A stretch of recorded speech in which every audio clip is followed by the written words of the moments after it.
Dnes sme si urobili taký prehľad v nákupnom centre v potravinách, ale nebolo to tam tak celkom vysvetlené, takže teraz vám zosumarizujem, že v tom jedálničku, na čo dávame dôraz, čo by tam nemalo chýbať a čo je vhodné aj pre deti na desiatok.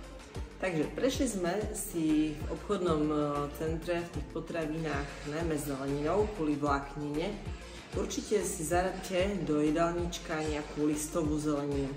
To sú tie rukoly, nejaké šalátiky, ľadový šalát, uhorka, biela redkvička, keď sa nastrúha, alebo niečo také, aby to aj tým deťom chutilo. Nášmu vyslovene chutí, keď je tam olivový olej a soľ s takýmto šalátikom. A pokojne tam dajte aj sherry paradajky, takže takúto nejakú zeleninku dávajte deťom chrústať napríklad po obede. Keďže vieme, ale aj sebe, hej. Keďže vieme, že sme pracovne vyťažení alebo deti sú školopovinne, tak nie je čas počas dňa si takéto šalatiky nejak konzumovať, takže naozaj by som to dala na nejaké poobede alebo potom cez víkend do obeda. Venujte sa takýmto prípravám jedál. V obchodných centrách máte takéto šalaty aj pripravené. Takisto sme si to tam ukázali, kde sú také cvikly, alebo mrkvy, alebo rôzne iné kapustové šalaty. Tak môžete voliť aj takúto voľbu, ale vedzte, že tam už je potom tých kalórií troška viac. Je tam aj viac možno soli alebo majonézy, takže je to troška taká horšia varianta. Potom sme si ukázali nejaké konzervované zeleniny, aj tie sú fajn, ako príloha. Nemusíte stále mať prílohu nejaké zemiaky, alebo rýžu, alebo lokše, hej, k mäsku.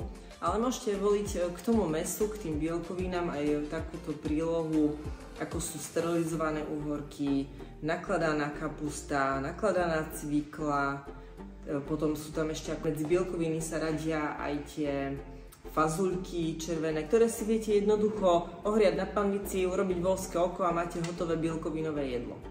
Takže prešli sme si tam aj tými konzervami, takisto aj tuniakmi. Tuniak je takisto vhodná bielkovina, ktorú by ste mali zaradzovať v rámci týždňa do svojho jedálnička. Tiež buď to môžete dať do toho šalátu, alebo my si tuniak miešame dokonca s cottage sírom. Cottage, ak nájdete pažitkový a zmiešate s bielým tuniakom, bude vám to naozaj chutiť. Ak by ste tam chceli pridať sacharidy, môžete si uvariť rýžové rezance. Takže ideme rýžové rezance, cottage, pažitkový a biely tuniak vo vlastnej šťave. Topka. Máte tam kopec bielkovín so sacharidmi, ale určite z toho nepriberiete ako z iných cestovín. Samozrejme, medzi také bielkoviny najznámejšie, ktoré používame jedálničko, ktoré by ste mali zaradiť, je hydina. To sú kuracie a morčacie prsia, hovädzie mäso, obsahuje viac železa, viac kreatínu, je výživnejšie. No a potom ryby. Ryby pstruhy, lososy, no to už nechám na vás, ale urobte si taký týždenný prehľad, alebo tak si spomente, koľkokrát v týždni máte ryby. No ak to nie je ani raz, tak to je veľmi zle. Potom máme tam v rámci tých bielkovín, ktoré sa snažíme dodržiavať aspoň tie 2 gramy na kilo hmotnosti. To je, keď má žena 60 kg, mala by prijať aspoň 120 gramov bielkovín denne. Takže do tých 120 gramov bielkovín denne patria najmä vajíčka, vaječné bielka, lebo to je najľahšia straviteľná bielkovina, najmenej kalórií má. Potom by tam mali patriť tie bielkoviny z mäsa, buď hydinového, alebo hovädzieho, telacieho, alebo z rýb. A potom tam ešte patria mliečne produkty. Tak tie takisto volím buď do obeda, taký cottage si dáme na raňajky, alebo nejaký jogurt, alebo nejaké formy bielkovinových takých mliečných výrobkov dávam malému na desiatu. A to sú už buď, sme tam ukázali potom tam v potravinách, také výrobky, ako je tvaroh, cottage sú už aj biele, ochutené, tam boli vanilkové, karamelové, ale nie je to nejak zlé, si myslím, je to fajn ochutené, nie je tam príliš veľa cukru. No a takisto také kapsičky dávam malému na desiatu, čiže vždy aj dieťaťu sa snažím dávať nielen sacharidy a pečivo s maslom, alebo nebodaj nejakou salamou, ale snažím sa mu dávať aj nejakú bielkovinu. Takže to je tá kapsička, alebo ten kotič, alebo dokonca potom v rámci nejakých cukrov alebo niečo, aby sa mu tak pekne papalo na desiatu, tak to je výživa. Hej, dávam výžive detské, alebo potom tie jablkové čipsy, keď chce niečo pochrustať.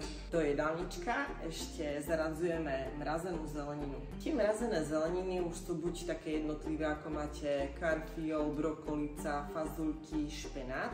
No my si to doma nakombinujeme už v takom hrnci wok, namiešame si, čo nám chutí. Je dokonca už aj mrazená zelenina ochutená, že je tam pridané troška smotany a aj v tom špenáte, myslím, alebo maslo, že je taká mrazená zelenina už s maslom. To máte pre celú rodinu proste vhodný pokrm, nie je tam toho tuku veľa, nemusíte sa báť. Tak aj takáto voľba rýchlej večere doma, ak nestíhate, hoďte to na panvicu, rozmrazí sa a máte prílohu pripravenú. No, potom ešte tam máme v obchode, po čom my tak siahame, sú mrazené tresky, ryby, ktoré pridávame do takých azijských špecialít. Kupujeme si aj koniak cestoviny, ktoré majú veľmi málo kalórií a sú veľmi vhodné na to naše trávenie. Takže fakt tej stravy, ktorá sa dá vybrať, je veľa. No a sú tam potom aj potraviny, ktoré vyslovene prechádzame tie regály a vyhýbame sa nejakej soli v takých tých iných produktoch, ale o tom by som povedala možno viac, alebo osobne na konzultácii u nás v Just Gyme.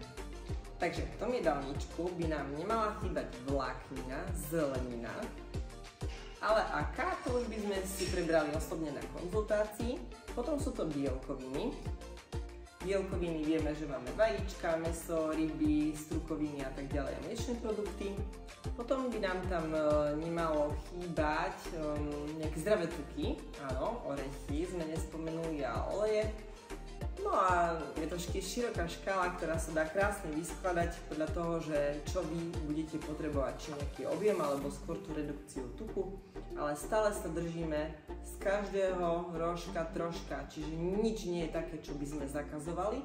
Treba sa s klientom dohodnúť, čo mu chutí, aby veľmi nevyšiel z tých svojich návykov, lebo nemá význam napísať nejaký jedálniček a vy nemáte ani čas, ani priestor nejak si presne to pripraviť, tak stále by sa to malo držať tých vašich nejakých základných návykov, či sa stravujete v práci, či viete si zobrať jedlo z domu, pripraviť si nejaké vlastné, alebo je to nejaká donáška, ale stále, aby ste sa naučili, keď už po niečom siahnem, že čo je to bielkovina, po akej bielkovine, čo si objednám, čo si pripravím, že musíte mať taký prehľad. No a všetko to sme k dispozícii vám pomôcť, poradiť a očakávame vašu nejakú spätnú väzbu. Môžete nám pokojne písať na mail, a to feedmaker@gmail.com, alebo sa kľudne telefonicky ozvite, nájdete všetky naše kontakty na stránke justgym.sk.